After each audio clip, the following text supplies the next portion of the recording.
पिंपरी चिंचवड शहर के मोहन नगर इलाके में स्थित दुर्गा रेसिडेंसी में एक महिला की पानी की टंकी में गिरने से मौत हो गई। मृतक महिला का नाम आशा गवली है, जो 52 साल की थी। आशा गवली आज सुबह पीने का पानी भरने टंकी पर गई थी और संतुलन बिगड़ने से पानी की टंकी में गिर गई। उनकी मौत हो गई। पिंपरी चिंचवड नगर निगम की दमकल ने आशा गवली का शव पानी की टंकी से निकालकर पोस्टमार्टम रिपोर्ट के लिए वाईसीएम अस्पताल भेज दिया है। पानी की टंकी में गिरने से मरने वाली आशा गवली के बेटे की शादी 4 नवंबर को होने वाली है। हालांकि शादी समारोह से पहले आशा गवली की दुखद मौत के कारण गवली परिवार शोक में है। तिकडे येते ना त्या पाणी भरी देता वाकून भरी देता पाणी।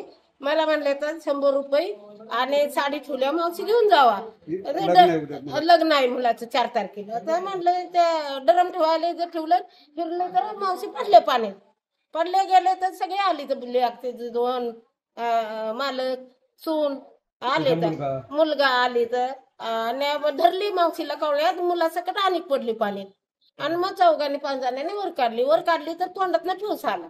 फेस आला जरा फेस आला आणि तशीच उचलून दवाखान्यात नाही, खाली पडले पाण्यात पडले, खाली गेले होते पाण्यात। काढायला त्याचे हे कमी आहे ना, चेंबर असं चौकनी आहे, त्याच्यातून ते वाकून असं पडल्या। ह्या झाडूवाल्या मावशी दर्शनी बघितलेलं, यांनी पहिल्यांदाच बघितलं आणि आडावड केला त्यांनी।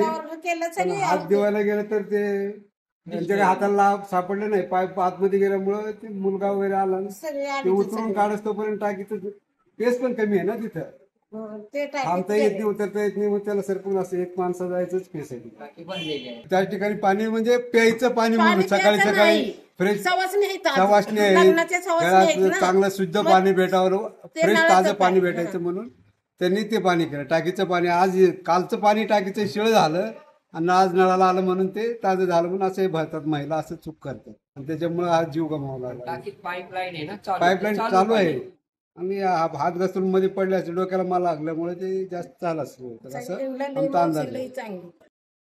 Bureau report, V-SARIS news, Pimpri Chinchwad, Maharashtra.